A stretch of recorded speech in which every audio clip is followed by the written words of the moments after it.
বিসমিল্লাহির রহমানির রাহিম। প্রিয় শ্রোতা, আজ আমরা আলোচনা করব নামাজ পড়ার সঠিক নিয়ম সম্পর্কে। নামাজ ইসলামের দ্বিতীয় স্তম্ভ। এটি এমন এক ইবাদত যার মাধ্যমে একজন মুসলমান সরাসরি আল্লাহ এর সঙ্গে কথা বলে। নামাজ শুধু কিছু নিয়ম নয়, এটি হৃদয়ের প্রশান্তি, আত্মার শান্তি এবং পাপমোচনের পথ। রসুল্লাহ সাল্লাল্লাহু আলাইহি ওয়াসাল্লাম বলেছেন, নামাজ আমার চোখের শীতলতা। আসুন আমরা নামাজের প্রতিটি ধাপ ধীরে ধীরে শিখি, যেন আমাদের নামাজ হয় একান্তভাবে আল্লাহ এর সন্তুষ্টির জন্য। এখন আমরা কিবলামুখী দাঁড়াই, উভয় হাত কানের পাশে তুলে বলি, আল্লাহু আকবার। এর মানে আল্লাহ মহান। এই মুহূর্তে দুনিয়ার সব চিন্তা আমরা পিছনে রেখে পুরো মনোযোগ আল্লাহ এর দিকে দেই। এখন আমরা নামাজের অবস্থানে প্রবেশ করেছি। দাঁড়াইয়ে ডান হাত বাম হাতের ওপর রাখি, বুকের উপরের অংশতে প্রথমে পড়ি সানা। সুবহানাকাল্লাহুম্মা ওয়া বিহামদিকা ওয়া তাবারাকাসমুকা ওয়া তাআলা জাদ্দুকা ওয়া লা ইলাহা গায়রুকা। অর্থ, হে আল্লাহ, তুমি পবিত্র, তোমার প্রশংসা তোমার জন্য, তোমার নাম বরকতময়, তোমার মাহাত্ম্য মহান এবং তোমার ছাড়া আর কোনো উপাস্য নাই। এরপর পড়ি সূরা আল ফাতিহা। বিসমিল্লাহির রহমানির রহিম। আলহামদুলিল্লাহি রব্বিল আলামিন। আর রহমানির রহিম। মালিকি ইয়াউমিদ্দিন। ইয়াকা না'বুদু ওয়া ইয়াকা নাস্তাঈন। ইহদিনাস সিরাতাল মুস্তাকিম। সিরাতাল লাযীনা আন'আমতা আলাইহিম গায়রিল মাগদুবি আলাইহিম ওয়ালাদ-দাল্লিন। আমিন। এরপর পড়া হয় আরেকটি ছোট সূরা, যেমন সূরা ইখলাস। এখন আমরা রুকু করি, কোমর বাঁকিয়ে হাত দুই হাতের ওপর রাখি। তারপর তিনবার বলি, সুবহানা রাব্বিয়াল আযীম।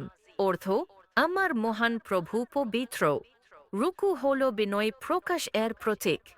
এই অবস্থায় আমরা বুঝি আল্লাহ এর সামনে আমরা ক্ষুদ্র, তিনি মহান। এরপর আমরা সোজা হয়ে দাঁড়াই, বলি সামি আল্লাহু লিমান হামিদা। অর্থ, যে আল্লাহ এর প্রশংসা করে আল্লাহ তার কথা শোনেন। তারপর বলি রাব্বানা লাকাল হামদ। অর্থ, হে আমাদের প্রভু, সমস্ত প্রশংসা তোমার জন্য।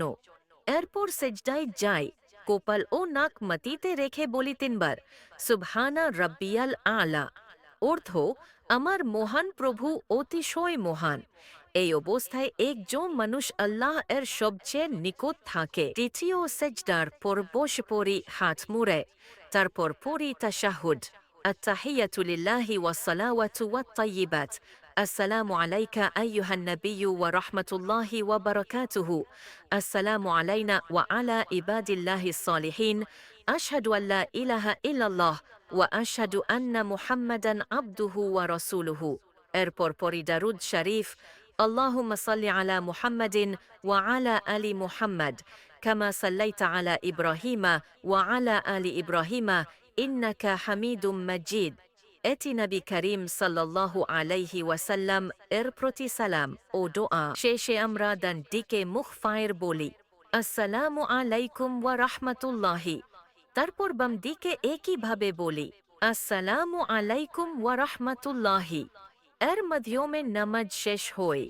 এটি শান্তির বার্তা, যেন আমরা আল্লাহ এর রহমত নিজের ভিতর ছড়িয়ে দেই চারদিকে। নামাজ একজন মুসলমান এর জীবনে আলো আনে।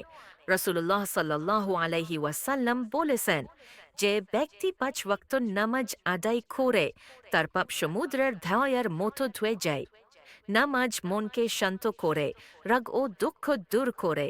প্রতিটি সেজদা, প্রতিটি দোয়া আমাদের অন্তরকে আরো নরম করে দেয়। ভাই ও বোনেরা, অনেক সময় আমরা ব্যস্ততায় নামাজ ভুলে যাই, কিন্তু আল্লাহ কখনো আমাদের ভুলে যান না। আজ থেকেই প্রতিজ্ঞা করি, আমরা সময় মতো নামাজ পড়ব, মন দিয়ে পড়ব, যেন প্রতিটি রাকাতে আমরা আল্লাহের সান্নিধ্য অনুভব করি। নামাজ শুধু দায়িত্ব নয়, এটি ভালোবাসা, এটি আত্মার বিশ্রাম। হে আল্লাহ, আমাদের নামাজকে কবুল করুন, আমাদের মনকে শান্ত করুন, আমাদের হৃদয়কে আলোকিত করুন, আমাদের জীবনে বরকত দিন, আমাদের গুনাহ মাফ করুন। হে প্রভু, যারা এই কথাগুলো শুনছে তাদের জীবনে শান্তি, সুখ ও ঈমান দিন। আমিন। আল্লাহ হাফেজ।